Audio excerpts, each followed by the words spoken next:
안녕하십니까. 비익조 정신이 깃든 최동민 국어입니다. 자, 여러분들 만나서 반갑습니다. 자, 오늘 이 시간부터는 여러분들과 함께 고전 시가를 한번 배워볼 거예요. 자, 고전 시가라고 불려지는 것들은 우리가 이제 흔히 얘기하면 이제 1894년, 그러니까 가보개혁 이전에 나왔던 우리의 시가잖아요. 노래들과 그 다음에 시와 그 다음에 운문문학과 그 다음에 노래들을 통칭해서 부르는 말이 바로 고전시가예요. 그래서 선생님과 같이 배워보는 거는 이 고대 가요부터 시작을 해서 시기별로 고전시가들을 한번 배워볼 겁니다. 그러다 보니 이제 순서가 어떻게 될 거냐면요, 고대가요, 그 다음에 뭐 향가, 그리고 고려가요, 이와 같이 시기별로 얘기들이 많이 가게 될 거예요. 아마 이 뭐 내신을 준비하는 친구들, 국어를 공부하는 친구들 뿐만 아니라 이렇게 고전에 관심이 있으신 또는 시가에 관심이 있으신 분들도 자, 유명한 작품들을 선생님과 같이 한번 배워보면서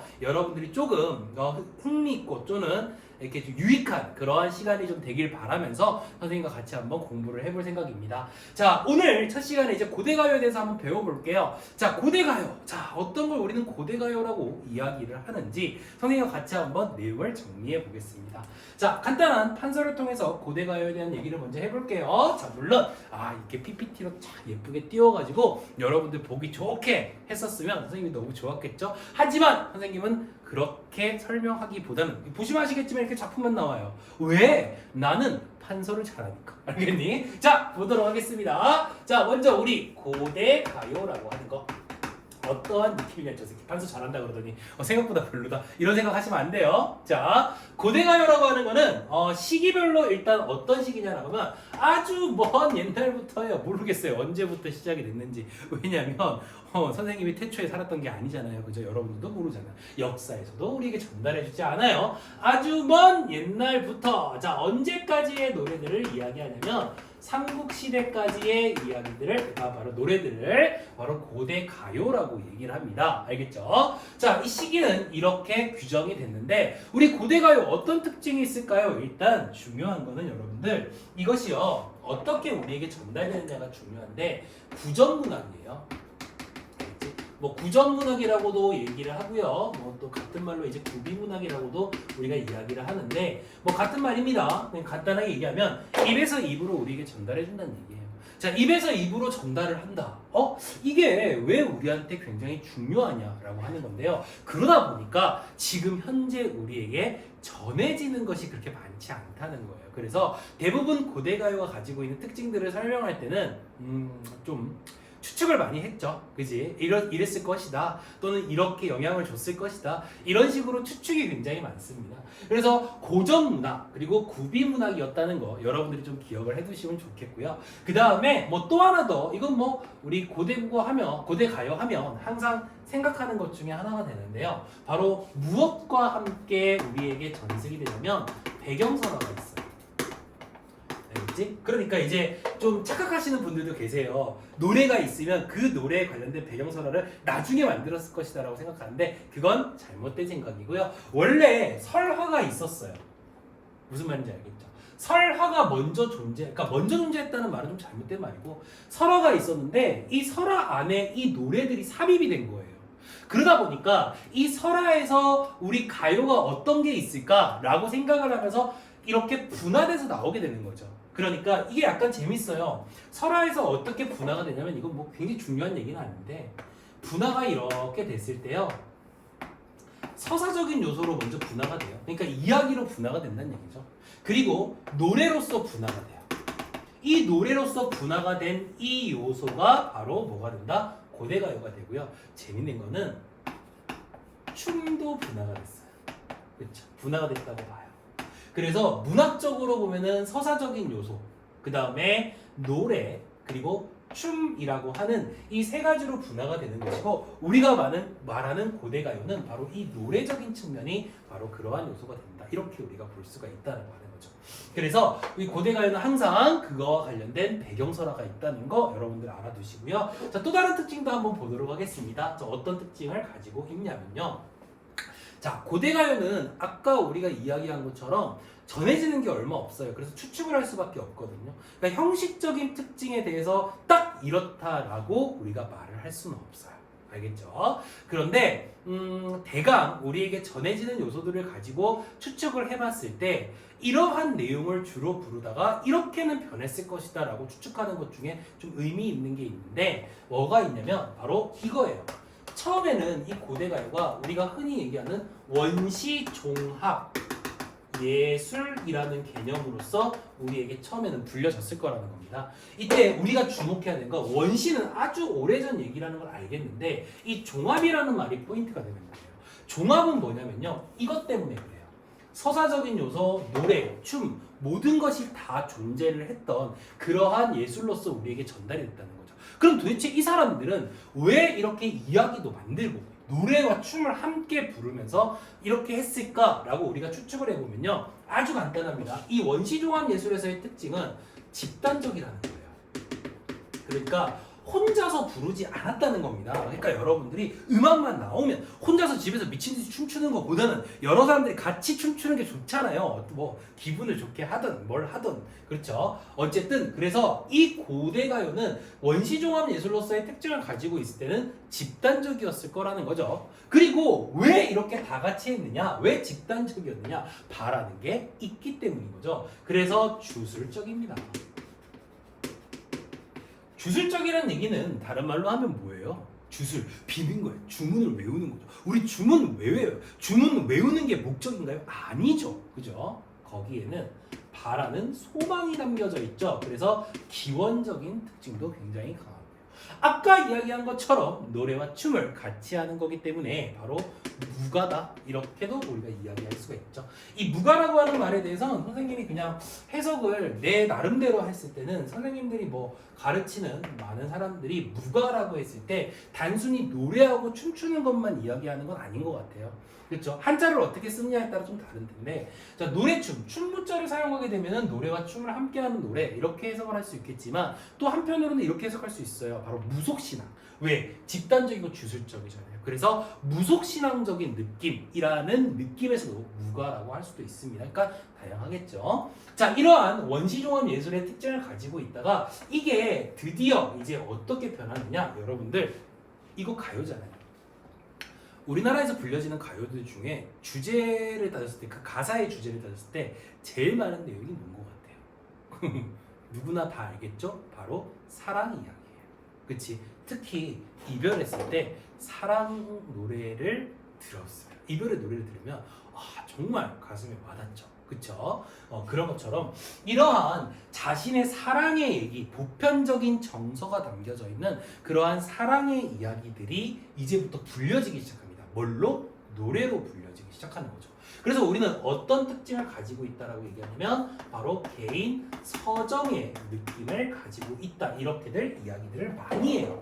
자, 그래서 개인 서정이라고 하는 것은 개인은 알죠. 나만 느끼는 거에 집단적이지 않다는 얘기고요.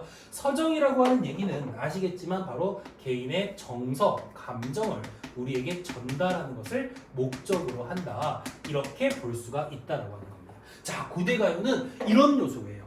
원시종합예술에서 그러니까 배경설화의 서사적인 요소, 노래, 춤이라고 하는 종합적인 예술에서요. 그때는 당연히 집단적이고 주술적이었단 말이에요. 그러다가 개인 서정, 바로 개인의 정서와 감정을 표현하는 노래로서 우리에게 나타내고 있다고 하는 겁니다. 자, 이러한 고대가요의 특징들 선생님이랑 간략하게 한번 정리를 해봤어요. 뭐 기억해야 될 것들은 이 배경설화와 함께 전달이 된다는 거죠. 그래서 선생님이 총 4가지 작품을 여러분들과 함께 볼 거예요. 근데 다른 장르를 소개할 때는 이런 배경설화에 대한 얘기들 또는 뭐 서사적인 얘기들, 뭐 잡다한 얘기들, 잡다하진 않겠죠. 물론 관련이 있으니까. 이런 얘기들을 하지 않겠지만 이 고대가요를 설명할 때는 선생님이 이것과 함께 같이 설명을 해줄 생각입니다. 그러니까 조금 더 여러분들이 아마 흥미있게 들여다 볼 거라고 생각이 드는 거예요. 자, 여러분들 고대가요의 특징 아셨다면은 자, 이제 우리 작품 하나씩 한번 들어가 보도록 할게요. 아무래도 고대가요 하면 모든 선생님들이 아마 이러한 요소들을 설명하실 때 제일 먼저 설명하는 작품이 있을 겁니다. 바로 이겁니다. 구지가죠. 그렇지. 자, 구지가는 일단 작자 미상이라고 되어 있긴 하지만 누가 불렀는지는 배경설화에 보면 나오기 때문에 우리는 보통 구간이라는 말을 씁니다. 그렇지. 이건 우리가 이제 배경설화를 통해서 우리가 같이 볼 수 있는 그러한 요소가 되는데요. 일단 구지가는요, 어떤 배경설화를 가지고 있냐면 아주 간단해요. 예전에 가락국이 있었어요. 그러니까 나중에 가야가 되는데 이 가락국에 9명의 촌장들이 어느 날 하늘의 계시를 딱 받아요. 받아가지고 야 니네 저기 가락국에 있는 김해에 있는 어디로 가라고 얘기하냐면 구지봉으로 가라고 얘기를 해요. 구지봉으로 가서 거기 가면은 니네가 놀라운 걸 볼 수 있을 거야 라고 하는 하늘의 계시를 받습니다. 그래서 딱 갔더니 금합에 딱 금합에 열어봤더니 6개의 알들이 딱 있는 거예요. 이거 어디서 많이 들어본 거다. 그치? 알이 있다라고 하는 건 항상 난생이죠. 그죠? 난생이라고 하는 거는 나중에 선생님과 또 볼 수도 있겠지만 난생은요. 알을 깨고 나오는 거기 때문에 데미안에 나오는 아주 유명한 얘기죠. 알을 깨고 나오는 거기 때문에 기존에 좁아 터진 답답한 부정적인 그러한 알 속과 같은 좁은 세계를 깨고 새로운 세계, 새로운 질서를 만든다. 이런 의미가 있어요. 그래서 이와 같은 요소로서 알을 깨고 나온 한 동자가 나오더랍니다. 물론 선생님처럼은 아니지만 선생님보다 훨씬 더 인물이 준수한 그런 동자가 나오고 그 동자가 바로 누구냐? 바로 김수로 왕이 됩니다. 그래서 이 구지봉에서 바로 불렀던 노래 김수로 왕이 왔으면 좋겠다라는 간절함을 담았던 노래가 바로 이와 같은 구지가라고 하는 작품이 된다라고 하는 거죠. 내용은 보시면 아시겠지만 너무 간단해요. 뭐 배경설화도 여러분들이 흔히 너무나도 잘 알고 있는 배경설화이기 때문에 어렵게 생각할 필요는 없다라고 볼 수가 있어요. 자, 그러면 어떤 내용인지 선생님이랑 같이 내용을 한번 보도록 하겠습니다. 먼저 선생님은 이 작품을 이렇게 봐요. 기승전결. 왜? 사고로 돼 있기 때문에 이와 같은 그 다음에 승, 전, 결이라고 하는 이와 같은 요소로서 볼 수 있는 4가지 4단 구조를 가지고 있다는 건 여러분들이 아주 잘 아실 거고요. 자, 처음에는 이렇게 한역이 되어서, 그러니까 처음엔 구비문학이었을 거잖아요. 근데 이게 기록을 할 때는 훈민정음, 다시 말하면 한글을 만들기 전에 했기 때문에 이와 같이 한자로 넣었을 거예요. 한자로 해석을 했을 거라는 거죠. 그럼 우리가 이제 한자를 바탕으로 이와 같이 지금 현대말로 바꿨는데요. 이게 얼핏 보면 되게 단순하잖아요. 거부가 머리를 내놔라 만약 내밀지 않는다면, 뭐 해석에 따라 좀 다르겠지만 만약 내놓지 않는다면 뭐 이렇게도 해요. 자, 구워서 먹으리 이렇게 얘기하는 부분이에요. 그러니까 쉽게 얘기를 하자면 아주 단순한 것 같아요. 그쵸? 그런데 여기에는 어마무지한 표현상의 특징들과 상징성이 있다라고 하는 겁니다. 알겠죠? 자, 한번 하나씩 들여다보도록 할게요. 먼저 기부터 볼게요. 기에서 핵심은요. 거부가 뭐 하는 거죠? 부릅니다. 그래놓고는 거북이한테 이야기를 하죠. 머리를 내밀어라 이렇게 표현을 해요. 자, 그러면 우리가 여기서 포인트가 되는 것이 바로 뭐냐면 이 머리라고 하는 것이 바로 포인트가 된다라고 하는 거예요. 이 머리라고 하는 거는 바로 이 구지가를 불렀던 사람들이 바라는 뭐가 된다? 소망. 알겠지?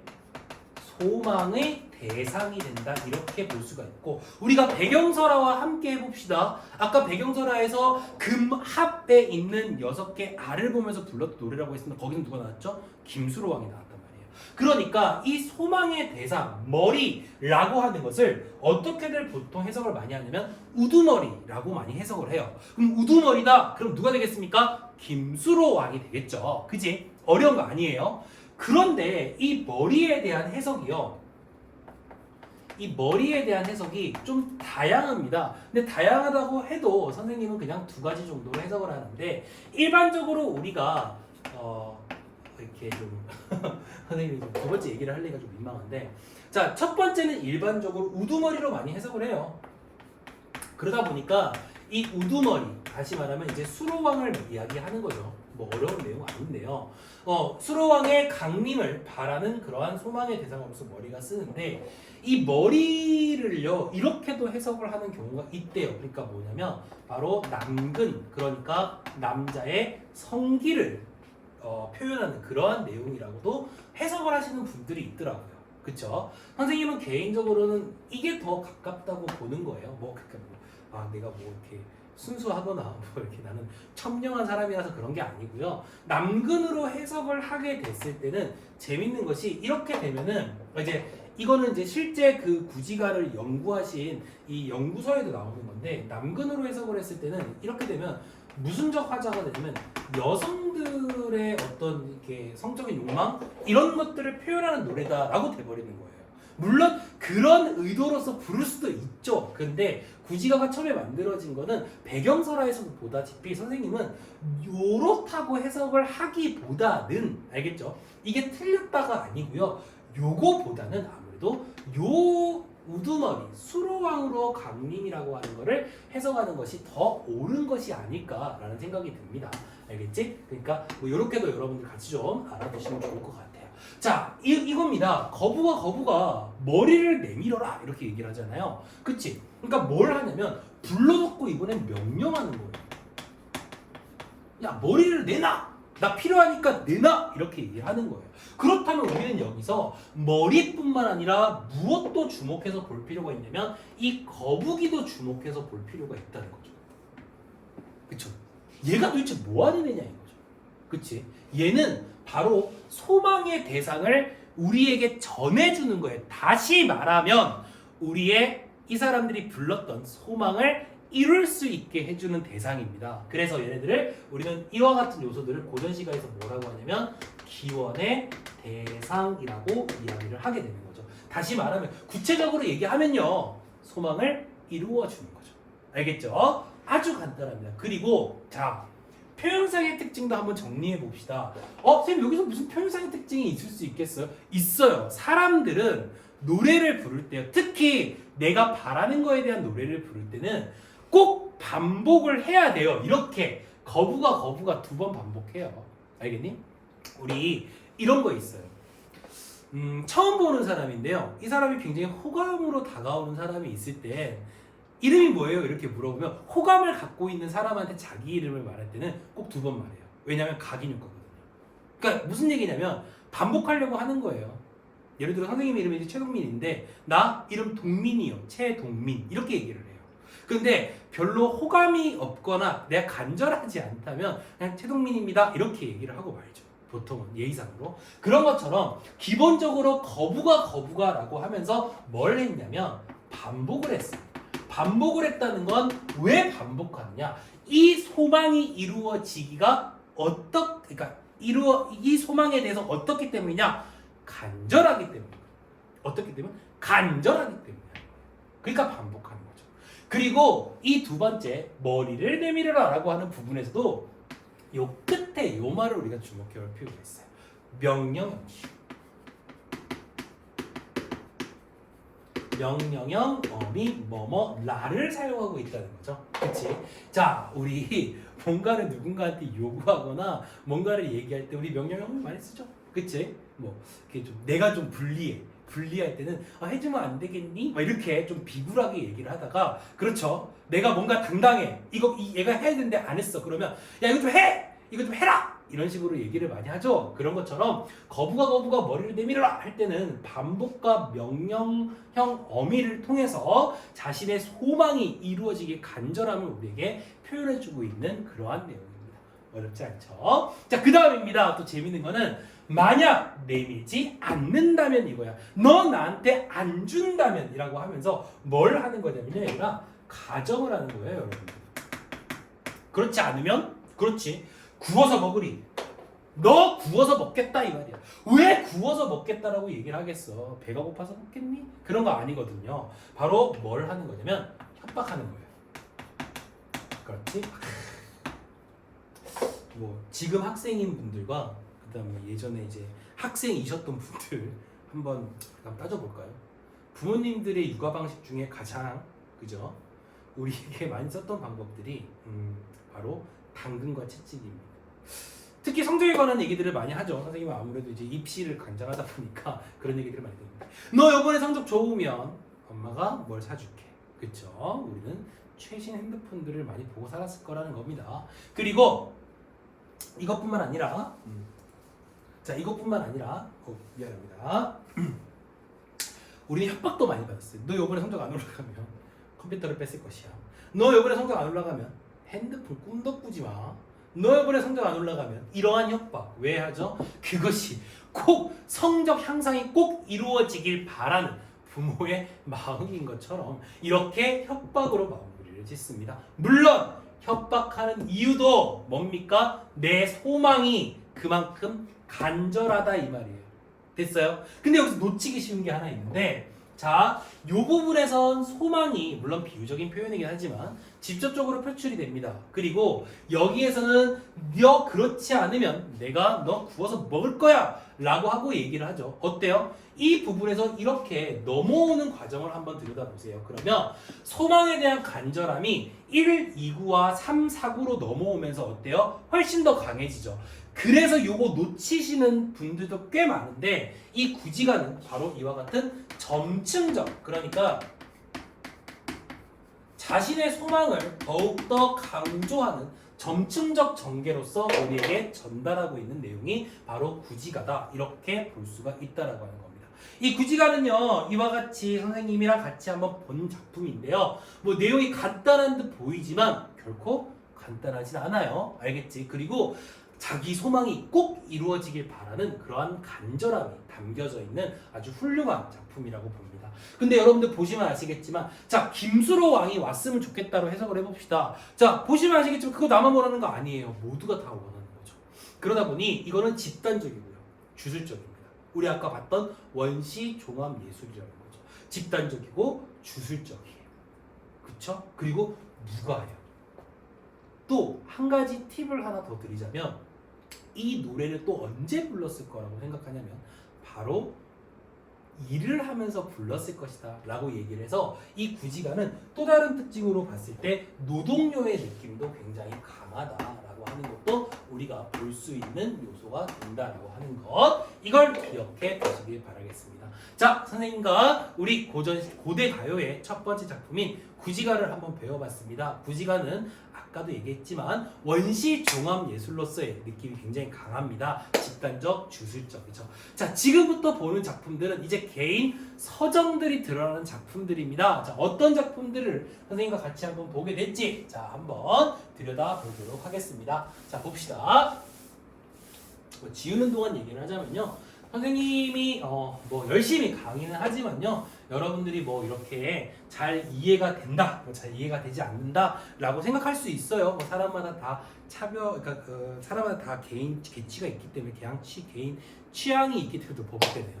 개인 취향이 있기 때문에 그럴 수 있을 거라고 생각해요. 혹시 도움이 필요하신 분들은 선생님 채널에 있는 게시판을 이용해서 질문을 올려놓으시면 선생님이 얼마든지 그 질문에 대한 답을 여러분들에게 직접 해드리겠습니다. 근데요, 너무 지나친 질문들은 선생님이 다 못해줄 수도 있어요. 그러니까 뭐 예를 들자면 이런 거죠. 선생님, 저 몇 번 문제를 다 사진 찍어서 올려가지고 이거 좀 설명해 주세요. 이런 거는 선생님이 좀 해주기가 아마 힘들 수도 있을 것 같아요. 그래서 작품 설명을 해줬던 거에 대해서 여러분들이 궁금한 게 있다면 그런 요소들을 선생님이 하나씩 좀 해주고요. 물론 선생님 강의에서 뭐 수정 좀 됐으면 좋겠다라고 하는 것들이 있다면 그런 것도 댓글에다가 기탄 없이 올려주시면 선생님이 다 읽어보고 여러분들과 함께 한번 나눠보도록 할게요. 자, 그 다음 이제 우리 황조가로 한번 넘어가 보도록 합시다. 그 다음 작품이죠, 개인 서정.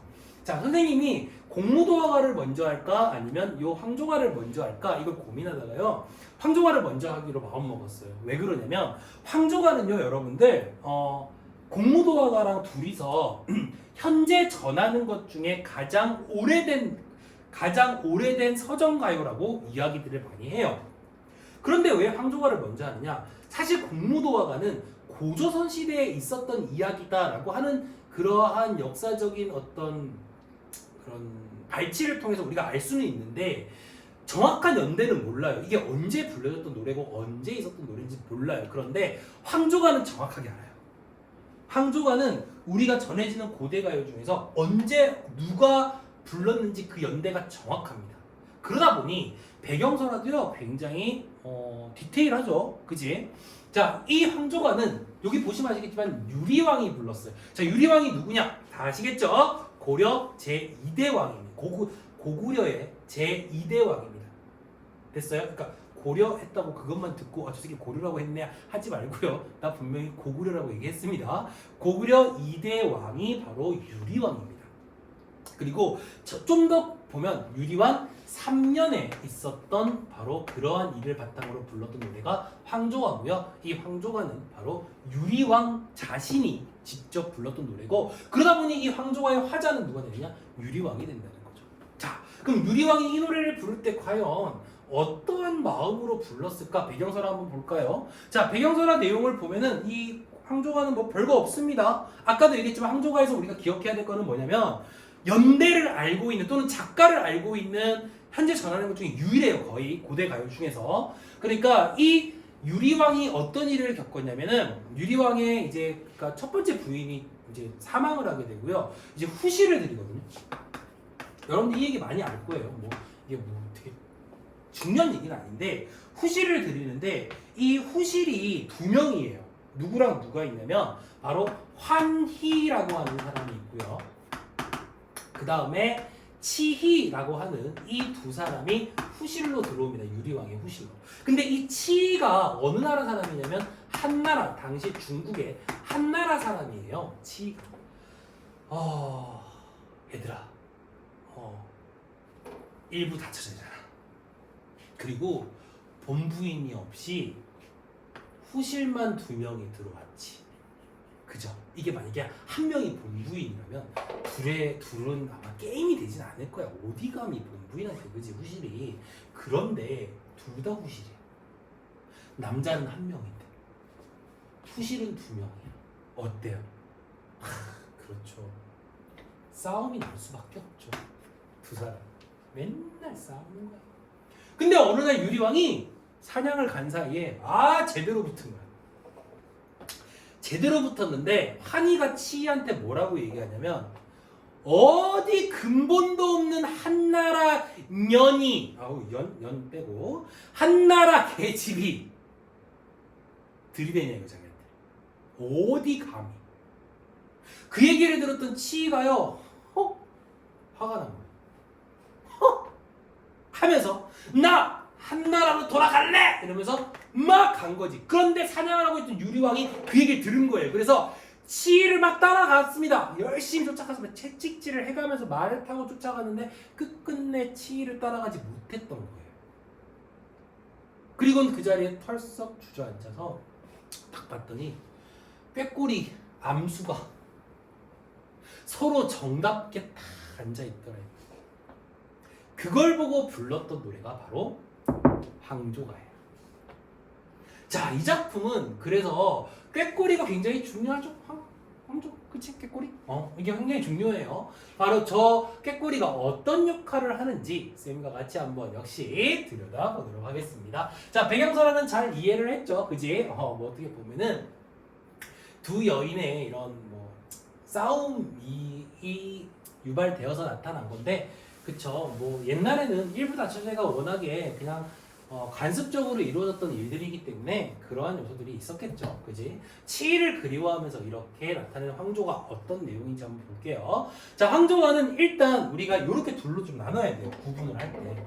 이 부분과 이 부분을 둘로 나눕니다.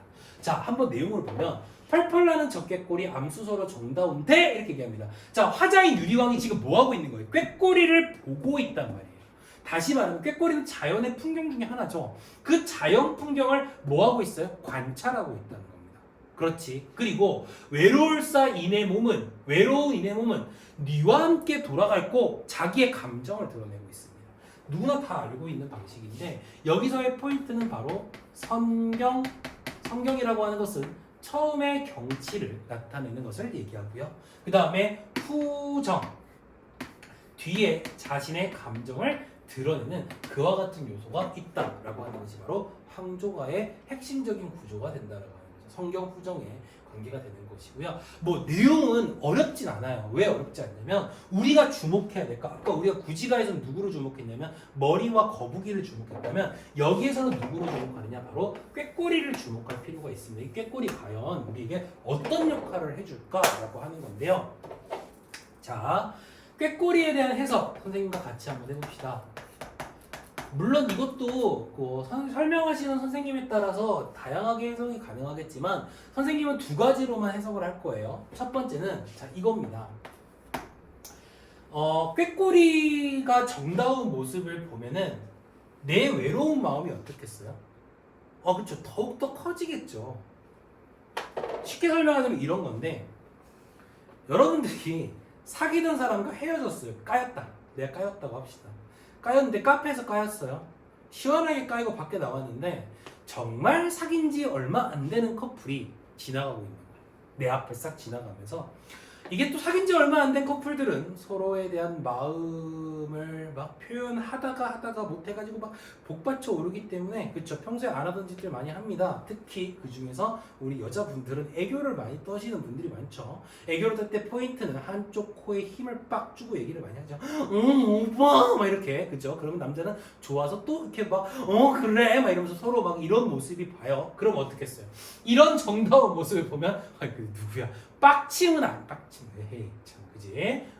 빡침이 아니라 외로움이 자신의 아픔이 고통이 슬픔이 이런 것들이 더더욱 부각되겠죠. 그래서 처음에 꾀꼬리는 이렇게 해석을 합니다. 바로 화자와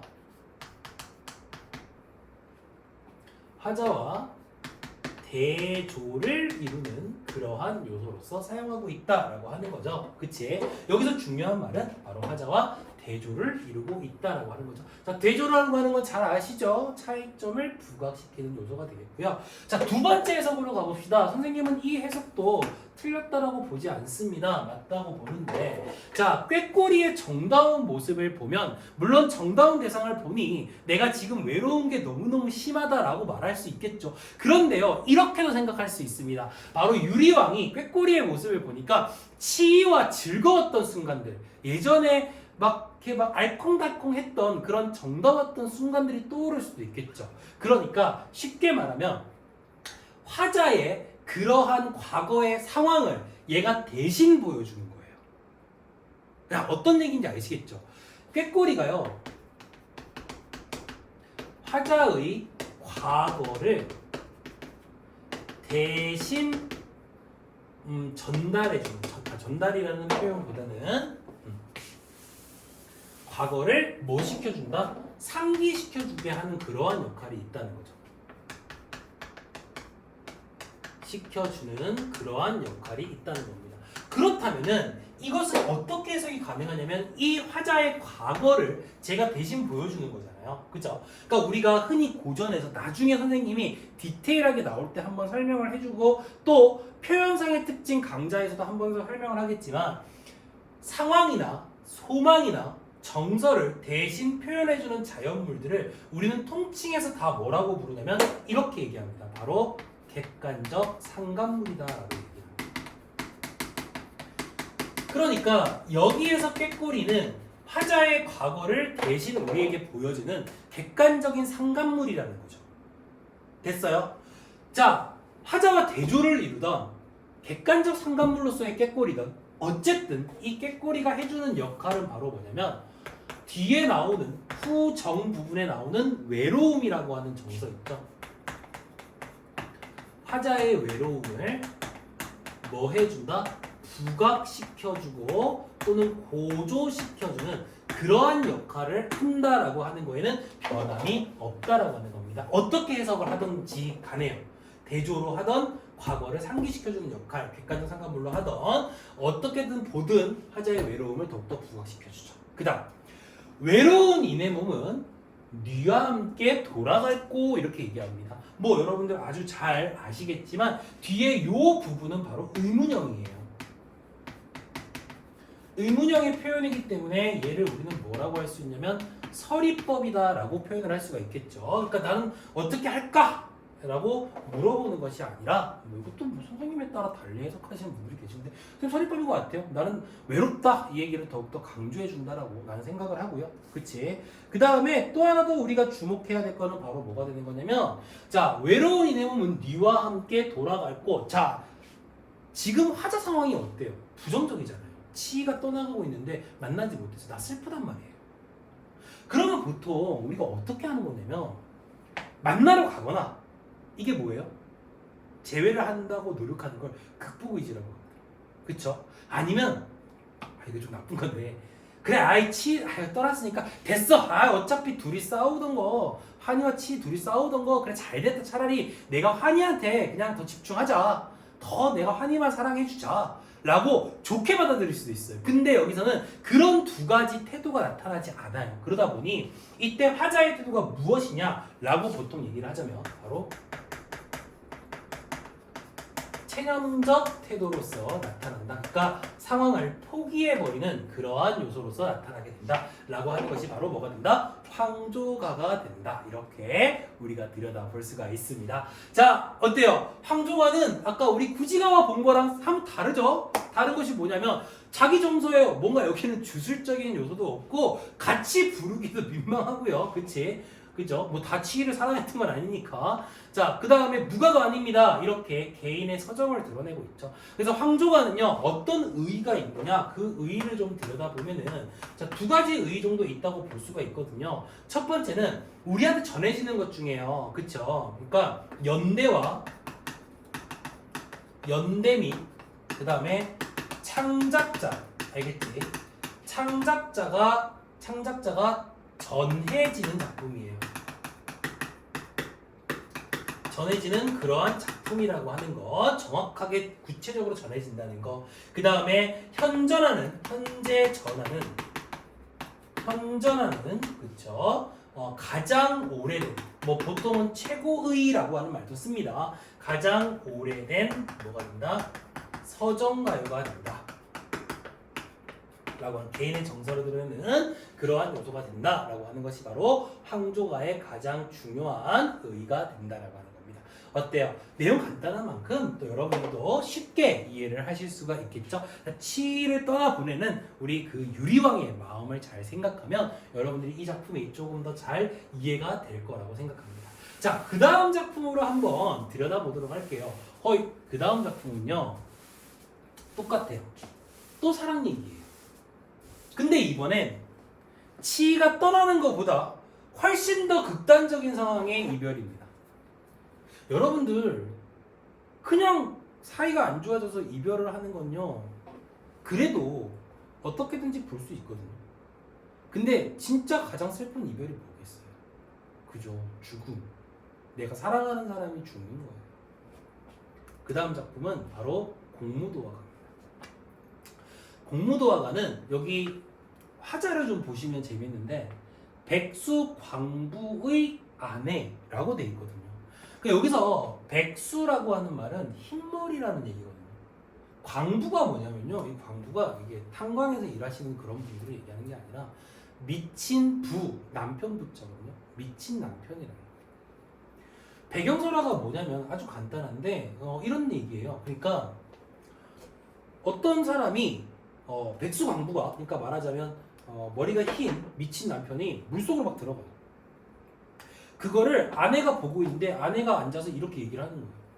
이마, 그 물을 건너지 마세요. 이문 끝내 건너시네. 물에 빠져 돌아가시니 가십님을 어이했고, 이렇게 막 얘기를 한단 말이에요. 그쵸? 그런데 이 작품을 들여다보면 아주 재밌는 게 뭐냐면요, 이 백수광부가 물속에 들어간다라고 하는 얘기는 죽음으로 돌아가시니, 죽음으로 간다는 거죠. 아내는 그거를 뒤에서 지켜보면서 이렇게 얘기를 하고 있다는 거죠. 그 배경설화를 보면 실제로 이 아내가 기록한 것으로 구전되어서 우리에게 전달되는 것이 아니라 광리자고라고 하는 사람이 있는데 이 사람이 우리에게 전달을 했어요. 그러니까 이 사람이 이런 광경을 보고요, 이 소리를 듣고 집에 가서 여옥이라고 하는 자신의 아내에게 전달을 해주고 그 아내가 공무인이라는 노래로서 이 노래를 만들어서 우리에게 전달해줘요. 이게 배경설화예요. 근데 이 공무도화가에 대한 얘기를 선생님이 잠깐 한 2-3분만 얘기를 하자면, 이게 여러분들 그 중국 사람들이 간혹 가다가 우리의 역사를 마치 자기의 역사인 것처럼 얘기를 하는 그런 요소들이 많죠. 물론 나는 역사 선생님이 아니기 때문에 직접적으로 관여를 하면 안 돼. 뭐 이렇게 막 디테일한 얘기를 하면 조금 이제 그분들에게 신뢰가 되는 얘기긴 한데요.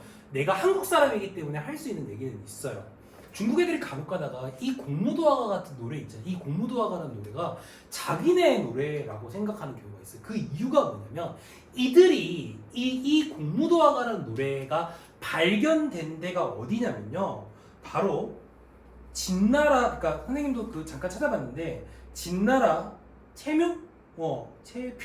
채표라고 하는 사람이 썼던 고금추, 미안해요. 이게 제가 좀 외우고 들어와야 되는데 고금추라는 책에서 가졌대요. 그러니까 진나라 사람인 거야. 진나라 사람이면 중국 사람인 거죠. 그쵸? 거기서 채록이 됐기 때문에 이건 우리의 노래다라고 중국 애들이 얘기를 하는 경우가 있었대요. 그런데 말도 안 되는 게 이 공무도화가 발견된 지역이 중요해요. 그 지역이 바로 그 당시 언제 고조선의 영토였고, 그렇다면 그 노래는 누가 불렀겠습니까? 고조선 사람이 불렀다는 거죠. 그래, 중국 애들이 아무리 개념이 없기로서니 고조선의 역사까지도 자기네 역사라고 우기진 않겠죠. 고조선은 철저한 바로 우리 한반도, 우리 한민족의 역사입니다. 그러다 보니 공무도화가는 아무리 지네가 썼던 책에서 발견된 노래라고 하더라도 이 공무도화가는 분명한 우리의 노래라는 거에 대해서 이제는 확실히 우리가 얘기할 수 있는 부분이겠죠. 물론 태클을 걸진 않아요. 알겠죠? 자, 공무도화가 내용 한번 보도록 하겠습니다. 공무도화가는 앞에 나왔던 구지가라든가 그 다음에 황조가처럼요, 뭐 비유적인 표현이 있는 건 사실 아니고 굉장히 직접적입니다. 직접적인 요소에서 중요한 게 하나 있는데요. 뭐를 보면 되냐면 요거를 보면 돼요. 물. 그래서 비유적인 표현보다는 바로 이 작품에선 물이 가지고 있는, 그렇죠? 상징적 의미. 물에는 어떠한 상징적 의미가 있을까라고 하는 것이 굉장히 중요합니다. 자, 1구, 2구, 3구에 각각 물들이 나오잖아요. 어떤 의미로 변화가 되는지 한번 보도록 할게요. 이마 이렇게 부릅니다. 여러분들 아시겠지만 이때 임이라고 하는 사람은 바로 백수광부입니다. 그렇지. 백수광부가 되고요. 그렇지. 이 사람이 바로 청자이기도 합니다. 왜? 여기 부르잖아요. 그러니까 돈업법이에요. 됐지? 청자이기도 하면서 바로 시적 화자가 아닌 시적 대상이 되기도 합니다. 니마 그 물을 건너지 마오. 자, 멀리 가봅시다. 그 물을 건너면 님은 죽어요. 님은 죽으면 내가 슬플 거예요. 왜 슬프죠? 사랑하니까. 그러면 이 1구에서의 물이라고 하는 의미는 바로 어떤 의미를 가지고 있느냐? 바로 임에 대한 화자의 사랑이라는 의미가 담겨져 있죠. 됐죠? 그 다음 니마 그 물을 건너지 마오 라고 얘기했어요. 그랬더니 임은 끝내 그 물을 건너시네. 물을 건너면 우리 어떻게 돼요? 이제 영원히 헤어지게 됩니다. 그러면 이때 그러니까 2구에 나오는 물이라고 하는 건 바로 뭐가 되느냐? 이별이라고 하는 개념이 될 수가 있다라고 하는 겁니다. 알겠죠? 자, 그 다음이죠. 이번엔 물에 빠져 돌아가시니 이렇게 합니다. 돌아가시니 무슨 얘기예요? 죽었다는 의미가 되는 거죠. 자, 물이라고 하는 것은 바로 무슨 의미가 되느냐라고 하면 죽음의 의미가 된다라고 하는 겁니다. 자, 물의 상징적인 의미 변화 보이세요? 처음에 사랑. 너 죽으면 나 슬퍼요. 왜? 난 널 사랑하니까. 근데 님 가시네요. 우리 이별했어요. 물에 들어가시니 돌아가셨군요. 라고 죽음의 의미를 가지고 있습니다. 이건 뭐 태도가요. 극복의지를 할 수가 없죠. 그지? 내가 죽을 수도 없는 것이니. 그러니까 마지막에 뭐라 그럽니까? 이렇게 얘기합니다. 가신님을 어이할 나 어떻게 하냐? 아무것도 할 수가 없네요. 황조가랑 동일합니다. 바로 뭐가 되냐? 체념적 태도가 된다. 이렇게 볼 수가 있다는 거죠. 자, 이것이 바로 공무도화가라는 노래가 되겠습니다. 자, 공무도화가도요. 선생님이 따로 뭐 써주지는 않겠지만 공무도화가도 언제 연대가 정확하지 않기 때문에 황조가보다 먼저냐 아니냐 그런 걸 좀 따질 수 있어요. 그러니까 만약에 황조가보다 진짜 고조선에 나왔던 노래라면은 뭐 물론 맞겠죠. 맞는데 그 연대가 확실하다면 현재 전하는 노래 중에 가장 오래된 서정가요라고 볼 수가 있겠죠. 그치? 그런 것처럼 이것도 우리가 서정가요 중에 굉장히 오래된 노래가 바로 공무도화가다라고 하는 작품을 볼 수가 있습니다. 자, 고대가요. 선생님이랑 이제 원시종합 예술부터 개인 서정까지 이르기까지의 노래들을 한번 배워봤어요. 구지가, 그 다음에 황조가, 그리고 공무도화가 이렇게 세 작품들을 한번 배워봤는데 여러분들이 선생님이 설명했던 걸 뭐 어떤 식으로든 써먹으세요. 뭐 시험에 써먹어도 상관없고요. 개인의 뭐 이런 뭐 지적 수준을 높여주는 그러한 요소로서 그렇게 말하니까 되게 민망하긴 한데 그렇게 써먹던 그렇게 언제든지 얼마든지 써먹으시기 바랍니다. 뭐 그렇게 해서 올려놓고요. 사실 고대가요 중에 한 작품이 더 남았어요. 뭐가 있냐면 정읍사라고 하는 작품이 있는데 이 정읍사라고 하는 작품은 앞에서 봤던 세 작품보다는 조금 여러분들에게 설명해야 되는 부분들이 좀 많기 때문에 선생님이 이 정읍사는 이렇게 같이 연관되어 하는 것이 아니라 다른 강좌에서 또 따로 설명을 좀 할까 합니다. 그래서 다음에 선생님과 함께 정읍사에서 만나보게 될 것 같아요.